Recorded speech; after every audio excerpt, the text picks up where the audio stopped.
मुख्यमंत्री भजनलाल शर्मा ने शासन सचिवालय में बुधवार को किसान, पशुपालक और डेयरी संगठनों के प्रतिनिधियों से बजट पूर्व संवाद किया है। इस दौरान सीएम ने कहा कि सरकार इन वर्गों के उत्थान के लिए कृत संकल्पित है। संवाद कार्यक्रम में कैबिनेट मंत्री जोराराम कुमावत, जल संसाधन मंत्री सहित अन्य अधिकारी मौजूद रहे हैं। बजट पूर्व संवाद को लेकर जन टीवी से खास बातचीत में क्या कुछ बोले मंत्री जोराराम कुमावत, आइए आपको सुनाते हैं। मुख्यमंत्री भजनलाल शर्मा की तरफ से बजट पूर्व संवाद हर वर्ग से किया जा रहा है और ख़ास तौर पे किसानों को, पशुपालकों से, या यूं कहें कि ऐसा वर्ग या तबका जो खेती से जुड़ा है, किसानी से जुड़ा है, पशुपालन से जुड़ा है, उनसे भी मुख्यमंत्री की तरफ से संवाद किया गया। कैबिनेट मंत्री जोराराम कुमावत, जिनके पास बड़े महकमे पशुपालन, डेयरी, देवस्थान जैसे विभाग हैं, वो भी इस चर्चा के दौरान या सुझावों की जो कड़ी के दौरान जो संवाद हुआ उसमें मौजूद रहे। अभी ये साल का सरकार का दूसरा साल है और दूसरे साल का बजट इस वर्ष 2025-26 का होगा और उस बजट से पूर्व माननीय मुख्यमंत्री जी ने पिछले साल की तरह इस साल भी सभी वर्गों से संवाद के कार्यक्रम रखे।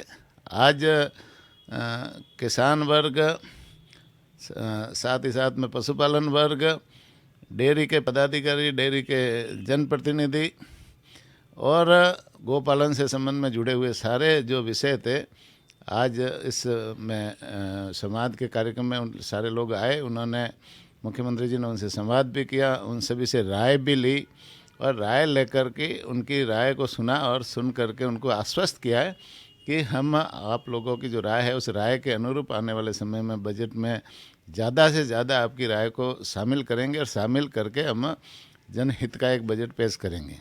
वैसे पशुपालन के क्षेत्र में पिछले बजट में माननीय मुख्यमंत्री जी ने बहुत सारी घोषणाएं की थी। मुख्यमंत्री मंगला पशु बीमा योजना जो शुरू की है, अभी दुधारू गाय, दुधारू भैंस, दुधारू भेड़, दुधारू बकरी और दुधारू ऊँट का बीमा जैसे करने की घोषणा की है। बीमा योजना चालू है, उसमें 21 लाख पशुओं का बीमा करने का प्रावधान है। और सेक्स सॉर्टेड सीमेंस योजना जो एक ऐसी योजना है जो एक डोज किसी गाय के लगाए तो 90% उसमें बछड़ियाँ पैदा होती है।